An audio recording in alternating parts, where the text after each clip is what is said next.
जय श्री महाकाल।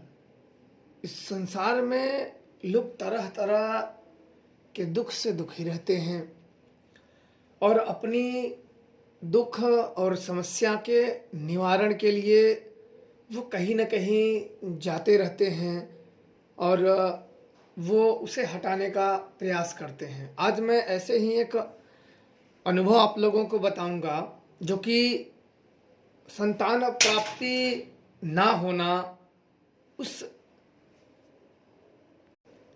उसके लिए कितना बड़ा दुखदाई होता है। जिसके संतान ना प्राप्ति हो, संतान ना हो, तो किसी भी दूसरे का बच्चा वो लेने से घबराता है कि कहीं हम ले बीमार हो जाए, या लोग तरह तरह का बात बोलने लगते हैं कि भाई ये बाजिन है, या अन्य एक कटाक्ष भरे शब्द का इस्तेमाल करने लगते हैं जो कि सामने वाले को बड़ा मन द्रवित करता है, दुखी करता है। यदि ऐसा नहीं कहना चाहिए किसी को।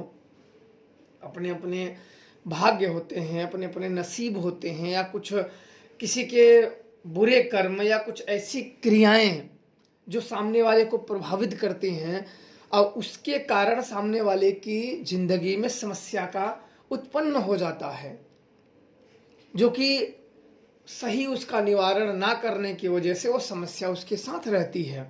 अगर उसका निवारण सही से हो जाए तो समस्याओं का अंत हो जाता है। ऐसे ही एक है, उनको बहुत वर्ष हो गया था, पुत्र या पुत्री को किसी भी प्रकार के संतान उनको नहीं प्राप्त थे। तो बहुत लोगों को दवा भी कराए, बहुत जो जहां अब ये सब मानते हो कि जिसको अगर बच्चे की प्राप्ति ना हो तो जो जहां बोल देगा कि आप वहां जाओ या उस डॉक्टर के पास दिखाओ तो आपको आराम हो जाएगा, इसने दिखाया उसको ठीक हो गया। वो कई लोग उसके उदाहरण भी दे देते हैं। तब भी वहां गए लेकिन कहीं भी कुछ आराम नहीं मिला। लगभग 10 से 12 साल बीत गया। 10 से 12 साल बीत गया। सभी जगह से जहां जहां जान पहचान या जहां लोग बताएं कि यहाँ नहीं वहां इस डॉक्टर के पास जाओ या उस जानकार के पास जाओ, जो अपने अपने तरीके से जिनको जिनको जहां से लाभ हुआ था। आपको पता है कि हर इंसान को एक जगह से लाभ कभी भी नहीं हो सकता है, कोई भी हो, कहीं ना कहीं उसको एडजस्ट करना ही पड़ता है, यह समस्या आ ही जाती है। तो बहुत जगह सिर पटक के बिल्कुल हार गए कि अब बिल्कुल नहीं। तो ऐसे लोग बड़े दूसरों के बच्चों देख के बड़े वो होते हैं कि हमारा भी हो, काश ये, खास करके महिलाएं ऐसी। ये आदमी तो अपने चलो मित्र में या अन्य कामों में व्यस्त हो जाता है तो वो उतना नहीं, औरत जब उसको कहती है तब थोड़ा सा उसको माइंड में टेंशन आते हैं, सोच आती है कि हाँ होना चाहिए, अब कहाँ चले कहाँ नहीं। लोग जहाँ बताएं, जितने जानकारियाँ थी जितनी थी सब ने तो छान मारे, अब कहाँ जाएं। कई नामी गिरामी जानकारों के पास गए, कई गुनियों के पास गए जो ये भूत प्रेत भगाने का या बच्चा जिनको ना हो हटाने का दावा करते, उनके भी पास गए, पर समस्या उनकी ज्यों की त्यों बनी रही। अब हुआ क्या किया जाए। ऐसे ही धीरे धीरे एक जब मेरे जानकार थे, पहचान के ही थे, तो उन्होंने मेरे पास फोन किया कि कैसी ऐसी बात है, बड़ी बेचारी दुखियारी है, बड़ी दुखियारी है और उसको 10-12 साल हो गए हैं। ऐसे मुझे उन्होंने कहा कि 10-12 साल हो गए हैं, कोई संतान प्राप्त नहीं हो रहे हैं। वो बड़ी बेचारी दुखियारी है, सभी जगह हार के जहाँ गई उसको कहीं भी कुछ आराम नहीं मिला और कुछ नहीं। एक बार आप देख लो कम से कम।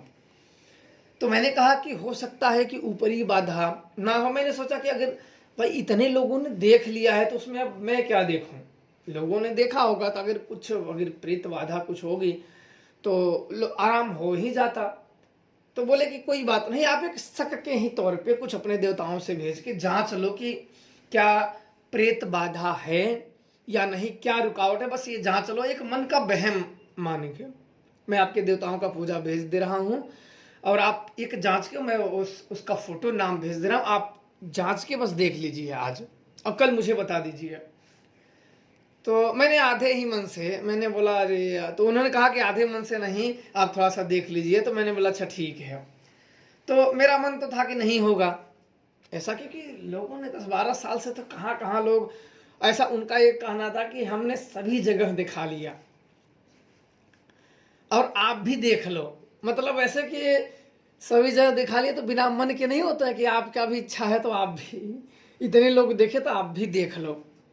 तो मैंने बोला अच्छा ठीक है, कोई बात नहीं। अच्छा, अब शाम को मैंने पूजा अपने किए, सब सामान एकत्रित, सब सामान मंगा लिए, अपने पूजा स्थान पे बैठा। अब बैठने के बाद शक्तियों का अपने ध्यान किया। अब वहाँ तरफ उनके उस बारे में जानकारी के लिए मैंने अपनी शक्तियों के ध्यान किया और मुझे जो जानकारी मिली कि इसको प्रेत लगाया गया है, कोख बंधन हुआ है और इसी के घर वाले किए हैं। मतलब जैसे इसके बड़े भाई की जो औरत है उसने करवा रखा था, कुछ जमीन जायदाद के लालचों में कि आगे का वंश ना चले, तो बंधन ऐसे करके आया कि इसको कोख बंधन हुआ है और इसकी वजह से इसके गर्भ में पीड़ा रहती है, प्रेत उसके गर्भ में निवास करते हैं, कोख बंधन हुआ है। अब ये तो बिल्कुल, मैं तो सोचा था कि प्रेत बाधा नहीं होंगे। कोख बंधन में कई प्रेत थे, उनमें बताए गए कई, उनमें उसके ऊपर हावी हैं जो कि ये नहीं होने देंगे और उसके गर्भ में पीड़ा रहती है। तो मेरे को तो जब मैंने सुना तो काफ़ी रात तक तो मुझे नींद नहीं आई, उसी बात में मेरा दिमाग घूमता रहा कि सुबह मुझे बताना है। अब सुबह हुआ, लगभग 8 बजे तक उनका फ़ोन है। मैंने सोचा चलो 9 बजे तक करूँगा, 9-10 बजे थोड़ा सा समय होके और सब अपने काम से खाली हो जाएं, तब मैं 9-10 बजे फ़ोन करूँगा तो उनको मैं बता दूँगा कि ये बाधाएं आपको है। इसके बाद वो क्या कराते हैं, कैसे कराते हैं, वो हिसाब से वो अपना डिसाइड कर लें। अब उन्हें तब तक 8 बजे फ़ोन आ गया, बोले क्या हुआ, प्रेत बाधा है कि नहीं। बोला जो जानकारी मिली है उससे कोख बंधन की जानकारी हुई है कि उस औरत को कोख बंधन हुआ है और उसी के घर वाले ने किया हुआ है। बोले अच्छा ऐसी बात है, तो बोले इसका निवारण क्या है।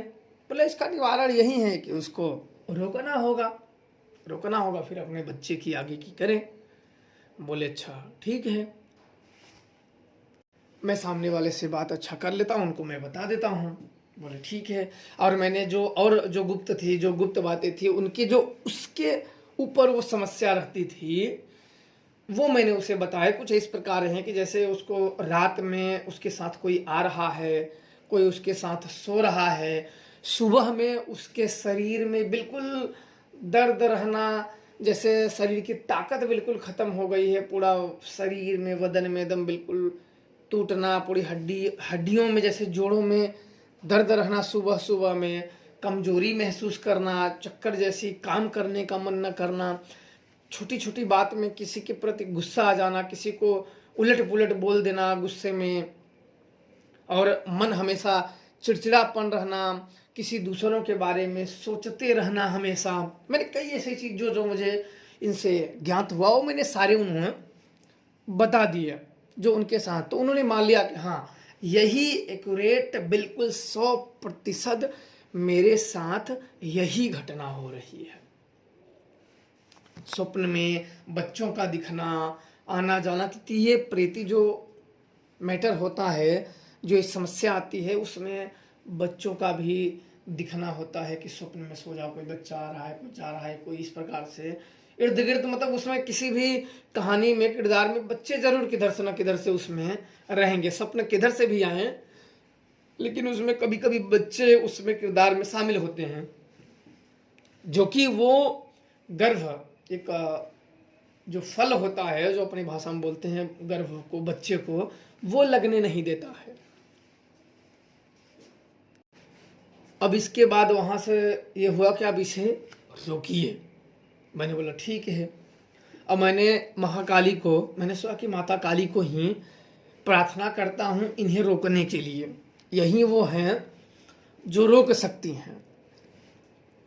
तो मैंने महाकाली का, जिस रूप में मैंने शमशान में उनके देखे हुए थे, उसी रूप का मैंने अपने पूजा स्थान पे बैठे उनको जो भोग अर्पण करना था, मैंने अर्पण करके जो उनकी पूजा विधि थी वो मैंने विधि करके और फिर मैंने उसी रूप का उनका ध्यान किया, उसी रूप का ध्यान किया और माता से मैंने प्रार्थना किया कि हे माता, आप इनके ऊपर जो दोष है, जो बाधा है, जो समस्या है, जो ऊपरी बाधा जो किसी ने कर रखा है या समस्याएं हैं, उन्हें आप पकड़ लो, उन्हें आप गिरफ्तार कर लो, उन्हें रोक लो।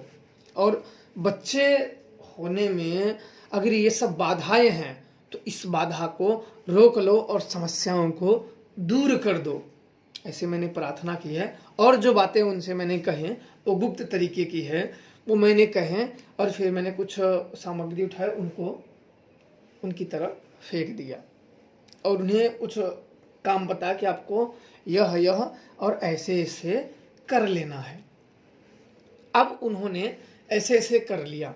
इसके अगले दिन से उनको ना तो सपने आए और ना तो उनके शरीर में, जब वो उठी तो बिल्कुल दम, एक व्यक्ति होता है ना कि जिसके साथ रोज गलत घटना घटती हो, खराब शारीरिक तकलीफी घटना, जो उनकी समस्या वाली घटना घटती हो और उसके अगले दिन उसके साथ घटना बंद हो जाए तो उसको काफ़ी राहत महसूस होता है कि चलो अब बड़ा चेहरे पे बिल्कुल खिला खिला होता है कि चलो शायद हो सकता है कि हमें इस समस्या से निजात मिल गई हो और हमें मदद हो गया हो कि हमारे साथ आज नहीं हुआ, अब कल होता है कि नहीं। क्योंकि हर व्यक्ति जब लंबे समय से इन समस्याओं से ग्रसित रहता है तो उसे लगता है कि क्या हम आज अगर ठीक हो गए हैं तो क्या कल भी हम इन समस्याओं से निजात पा जाएंगे, कि कल आ न जाए, परसों ना आ जाए या 2-4 दिन, हफ्ते के बाद ना आ जाए। तो ये दिन पे दिन जब बीतता जाता है, 2 दिन, 4 दिन, हफ्ते, 2 हफ्ते, 4 हफ्ते, महीने, 1.5 महीने, 2 महीने, जब ये विश्वास बढ़ता जाता है और समस्या रुकती जाती है तब हमें उन पे विश्वास होता जाता है और हमारी जो मानसिक समस्या थी, जो हम सोचते थे कि हमारे, हम तो लगता है कभी नहीं ठीक होंगे, उसमें सुधार होने लगता है और व्यक्ति अपने हृदय से मजबूत होने लगता है और हिम्मती होने लगता है। उसके अंदर लड़ने की शक्ति जागने लगती है कि हमारा भी अब कुछ भूत प्रेत या कुछ ऊपरी बाधा, जो नेगेटिव एनर्जी है जिसे बोलते हैं, वो हमारा अब कुछ नहीं बिगाड़ सकती है। तो उनके अंदर विश्वास जागने लगा और इसके बाद माता की कृपा से उसी महीने में उनको गर्भ रुक गया, उसी महीने में उनको गर्भ रुक गया। उसके उसी साल में उनको लड़के का भी जन्म हुआ। लड़के का भी मेरे से पूछे नाम, तो मेरे मन में भी जो नाम आया मैंने उन्हें बता दिया कि आप यहीं रख लो। तब उन्होंने वो नाम रख लिया। आज भी उनको 3 लड़के हो गए हैं, 3 लड़के हो गए हैं और वो भी अब माता के भक्त, अपनी माता की पूजा कर रहे हैं, सेवा कर रहे हैं और इनके आशीर्वाद से वो भूत भी दान मार दिए गए जो भूत मैंने पकड़ रखे थे।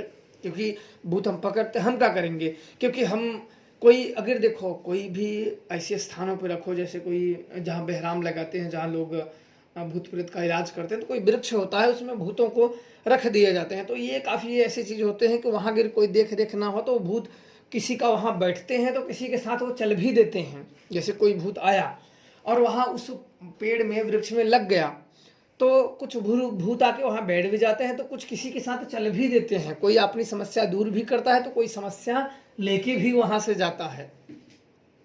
तो इसके लिए फिर उस प्रेत को अलग अलग किया जाता है कि आपके घर के जो पितृ हैं, जो पितृ होते हैं, वो इसमें मरे हुए हैं या वो इसमें शामिल हैं, तो उनको अलग कर दिया जाता है। क्योंकि पितृ को अगर ऐसे बिठाओगे तो पितृ नहीं बैठेंगे और पितृ जब नहीं बैठेंगे तो अन्य भूत को भी नहीं बैठने देंगे, या प्रेत शक्तियों को जो तकलीफ दे रहे हैं उनको भी नहीं बैठने देंगे। तो इनको अलग करके उनको दे दिया जाता है। या उनके घर के देवता हैं तो उन्हें अलग करके कि आप इन्हें पूज लेना, आप कि अगर पूर्वज या अन्य लोग पूजते थे आप भी इन्हें पूज लेना, जो कि आपकी रक्षा करेंगे और आगने वाली भी पीढ़ियों को बताते हैं आपकी पूजा पाठ जो है अपने गुप्त तरीके से। ऐसा नहीं कि बहुत ढिंढोरा पीट दो कि हम पूजा कर रहे हैं, नहीं, बिल्कुल गुप्त तरीके से अपना करो।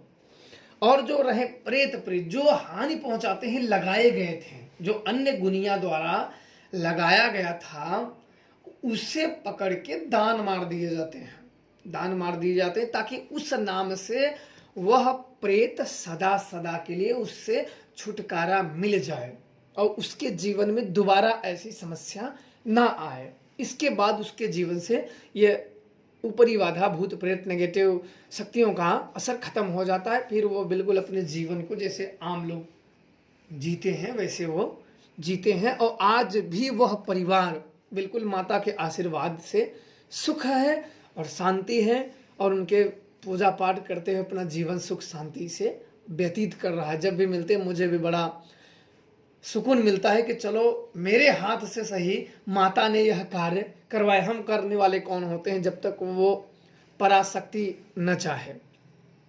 आज भी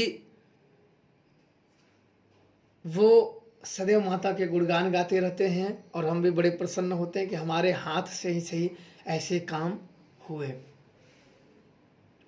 तो आप लोग सदैव किसी का हो सके तो मदद करें और प्रसन्न रहें। जय श्री महाकाल।